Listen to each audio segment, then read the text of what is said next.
حضرت سیدنا ابراہیم خلیل اللہ علیہ السلام کو جس وقت آگ میں ڈالنے لگے اس وقت حضرت جبریل امین علیہ السلام آپ کے پاس تشریف لائے، حاضر ہوئے،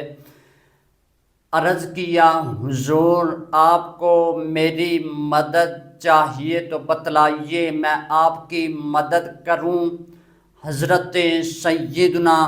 ابراہیم خلیل اللہ علیہ السلام نے ارشاد فرمایا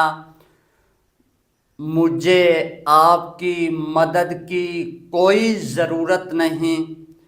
پھر حضرت جبریل امین رضی اللہ تعالی عنہ آپ نے عرض کی، پھر اے ابراہیم خلیل اللہ علیہ السلام آپ رب سے سوال کیجئے۔ تو حضرت سیدنا ابراہیم علیہ السلام نے ارشاد فرمایا